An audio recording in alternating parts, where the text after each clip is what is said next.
Bonjour à tous. Au dernier cours, nous avons parlé de variation moyenne, de variation instantanée. Fait que si on se rappelle un petit peu ce qu'on a vu, lorsqu'on parle de variation, c'est simplement une variation sur l'axe des Y. Donc, ça se calcule en faisant f de B moins f de A. Quand je parle de variation moyenne, ou quand je parle de pente de séquente, à ce moment-là, c'est vraiment une pente, donc c'est une variation de Y sur une variation de X. Donc, ça serait de la forme f de B moins f de A sur B moins A. On a aussi mentionné qu'à la place d'écrire B, on pourrait écrire f de A plus delta X. À ce moment-là, on aurait f de A plus delta X moins f de A, tout ça sur delta X. Quand on parle de pente de tangente, ou qu'on parle de variation instantanée, ou qu'on parle de dérivée, à ce moment-là, c'est que mes deux points sont tellement collés qu'ils n'en forment qu'un seul, donc la distance entre les deux tend vers 0. La formule devient la limite lorsque delta x tend vers 0 de f de x plus delta x moins f de x, tout ça sur delta x. C'est notre formule de dérivée. Par contre, dériver avec cette formule-là, vous avez pu le constater dans les exercices, c'est très long et très fastidieux. Donc, les gens ont sont mis à développer des formules de dérivée. Ça, c'est ce qu'on appelle la définition. Mais lorsqu'on utilise des formules, ça peut aller beaucoup plus vite. On a 7 formules de base en dérivée. Si on regarde la première formule nous dit que la dérivée d'une constante, K', c'est toujours égal à 0. Mais une constante, c'est une droite qui est horizontale, comme on le voit sur le graphique. Donc, la pente de cette droite-là est effectivement 0. Si on voulait en faire la démonstration, bien, il faudrait qu'on utilise notre formule. Donc, la limite lorsque delta x tend vers 0 de f de x plus delta x moins f de x, tout ça sur delta x. Donc, ça me donne la limite lorsque delta x tend vers 0. f de x plus delta x veut dire va dans ta fonction et remplace les x par x plus delta x. Mais comme notre fonction, c'est une fonction constante, bien, quand je remplace, ça me donne simplement k. Je vais donc avoir k moins f de x qui est aussi k, tout ça sur delta x. On pourrait tenter de dire que ça me donne un 0 sur 0, donc une forme indéterminée, mais ce qu'il faut vraiment comprendre ici, c'est que le 0 du dénominateur, c'est quelque chose qui tend vers 0, donc très très très proche de 0, mais pas 0, alors que ce qu'on a en haut, k moins k, c'est exactement 0. Je me trouve donc à avoir un vrai 0 sur quelque chose qui tend vers 0. Donc, 0 divisé par n'importe quoi qui n'est pas 0, ça me donne 0. On vient de prouver que la dérivée de n'importe quelle constante, maintenant, bien pas maintenant, mais la dérivée de n'importe quelle constante est 0. Donc, si j'ai f de x, par exemple, égale à 7, et que je veux trouver f' de x, bien, comme 7, c'est une constante, ma dérivée est automatiquement 0. Deuxième formule de dérivation, la dérivée de x est 1. On peut encore une fois le voir graphiquement. X, c'est une droite à 45 degrés, donc la bisectrice des cadrans 1 et 3. Si je regarde la pente de cette tangente-là, bien, la pente de cette droite-là, c'est effectivement 1. Si je veux le prouver, bien, je vais encore avec ma définition. Donc, la limite lorsque delta x tend vers 0 de f de x plus delta x. Donc, je vais dans ma fonction et je remplace les x par x plus delta x.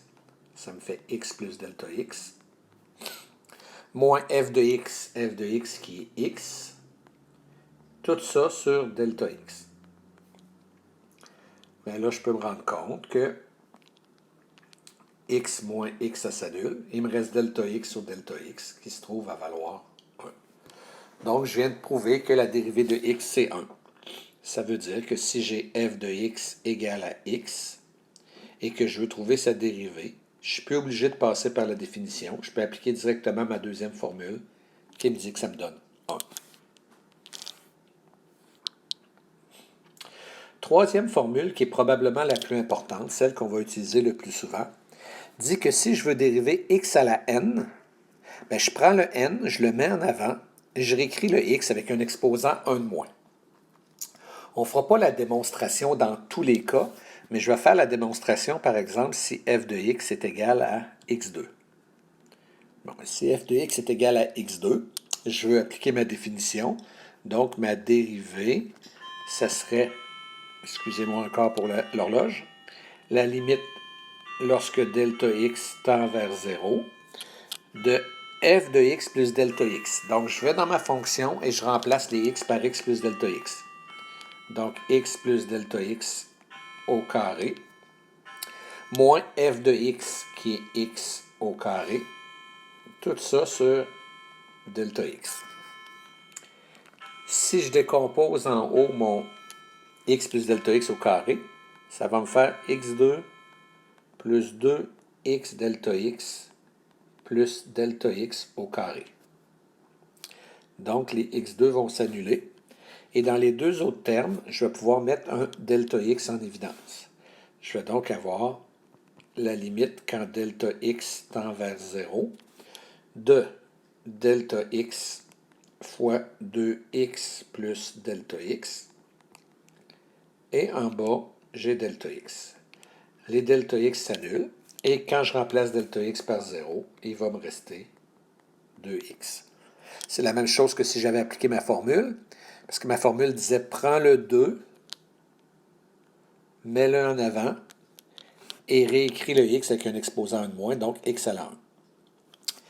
Mais ça va me donner un gros avantage parce que si, mettons, je veux dériver x à la 7, et si je voulais dériver x à la 7 avec ma définition, il faudrait que j'aie un x plus delta x que je multiplie par lui-même 7 fois. Ça serait extrêmement long. Tandis que maintenant, pour dériver x à la 7, bien, je prends le 7, je le mets en avant, je réécris le x avec un exposant de moins, 7x6. Quatrième formule de dérivation. La dérivée d'une constante fois u, c'est égal à la constante fois la dérivée du u. Donc, si je veux, on va aller voir, on va aller faire ça sur une autre page. Si je veux, par exemple, dériver la fonction 7x4, sa dérivée, donc la dérivée de 7x4, comme c'est une constante qui multiplie x4, il faut que je mette le symbole dérivé ici, je peux dire que la constante, je la sors, et il me reste juste x4 à dériver. Donc, j'ai mon 7, et je dérive x4. x4 avec ma troisième formule, je prends le 4, je le mets en avant, je réécris le x avec un exposant de moins. Donc, ça me fait 28x3. Beaucoup plus rapide que si j'avais voulu utiliser ma définition. Je reviens à mes formules. La cinquième formule dit que la dérivée d'une somme, c'est la somme des dérivées. Et ça serait la même chose si c'était une soustraction. La dérivée d'une soustraction, c'est la soustraction des dérivées. Donc, si on fait un petit exemple de ça, si je veux dériver la fonction f de x égale 4x2 plus 2x moins 3. Donc, je veux dériver cette fonction-là. Je veux dériver 4x2 plus 2x moins 3. On a dit que quand j'avais des sommes ou des différences, je pouvais faire des dérivées séparées. Donc, c'est comme si j'avais 4x2 que je voulais dériver, plus 2x que je voulais dériver, moins 3 que je voulais dériver. Pour dériver 4x2, c'est une constante qui multiplie x2. Donc, je pourrais sortir la constante et dériver le x2. Même chose pour le 2x, je peux sortir la constante et dériver le x. Et la dérivée de 3, la dérivée d'une constante, on a vu que c'était 0. Et si j'ai 4, la dérivée de x2, je prends le 2, je le mets en avant, je réécris le x avec un exposant 1 de moins, donc à la 1. Et le 2 ici fois la dérivée de x qui est 1. Donc, ma réponse serait 8x plus 2. Je l'ai fait ici en prenant toutes les étapes, mais après quelques pratiques, vous allez pouvoir directement passer de 4x2 à 8x, de 2x à 2 et de 3 à 0. On continue. Sixième formule. Là, c'est peut-être une formule qui est un petit peu plus difficile. Même si on a vu que la somme ou la différence de dérivés, quand on a des plus ou des moins, on pouvait le séparer en blocs, ce n'est pas vrai pour les multiplications et les divisions. Donc, la dérivée de u fois v, c'est u' fois v plus u fois v'. Ça a l'air difficile à retenir, un petit truc, ça a l'air d'être un truc de maternelle, mais vous allez vous en rappeler toute votre vie. La dérivée d'un produit, u et v, j'écris les u et les v, et je fais prime. Oups, c'est pas ça que je veux faire. Je fais prime, pas prime, plus pas prime, prime. Donc, en faisant tout le temps prime, pas prime, plus pas prime, prime, on va avoir la dérivée d'un produit. Si je veux avoir la dérivée d'un quotient, à ce moment-là, je vais faire prime, pas prime, moins pas prime, prime sur dénominateur au carré.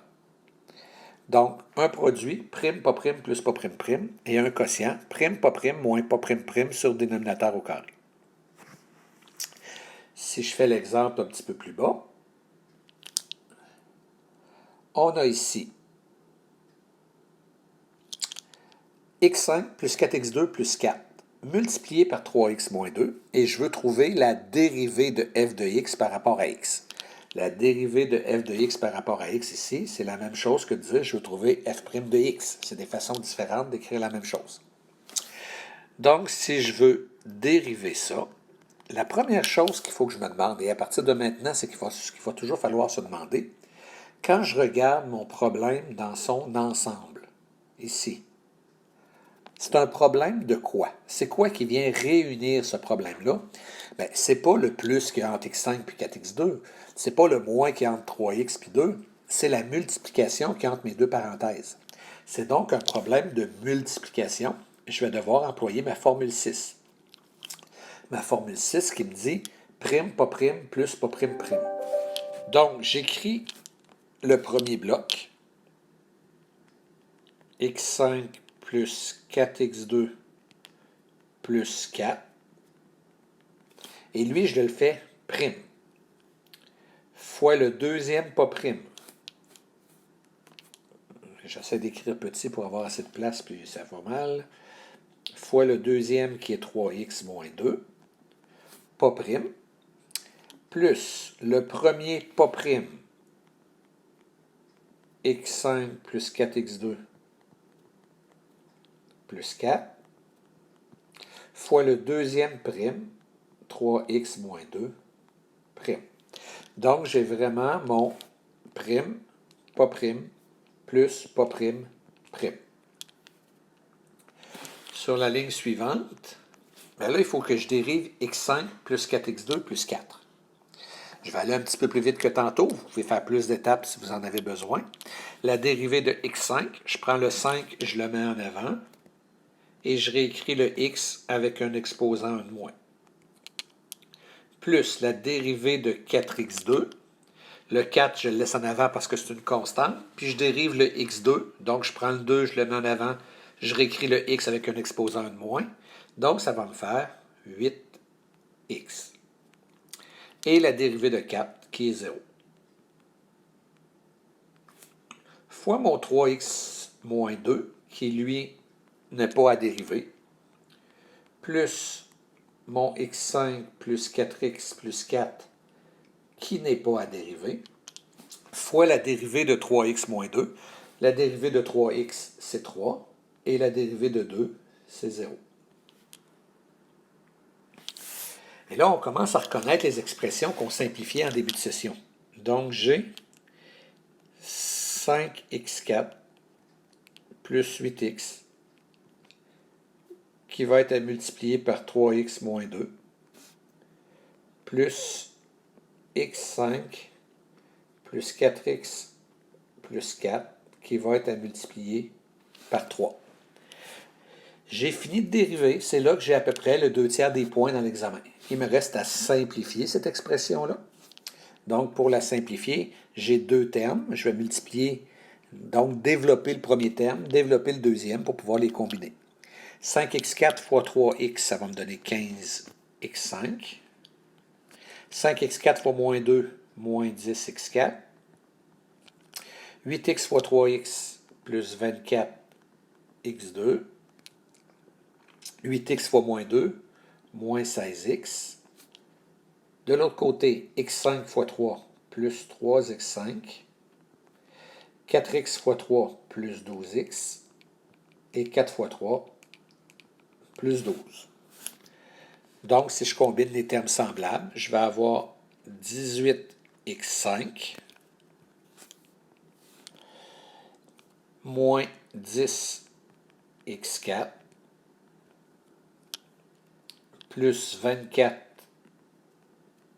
24x2 moins 16x plus 12x moins 4x plus 12.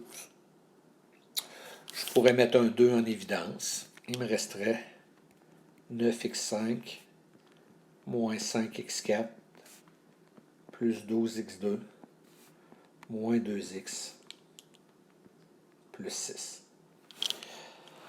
Imaginez si j'avais eu à dériver ça à l'aide de la définition, en remplaçant toutes les x par des x plus delta x et en faisant toutes les étapes, ça serait épouvantable. Tandis que là, en appliquant nos formules de dérivée, on est capable de faire ça relativement facilement. Au début, il faut faire attention, mais à longue, on va finir par être très rapide à pouvoir faire nos dérivées. Alors, on va être prêt pour faire notre travail.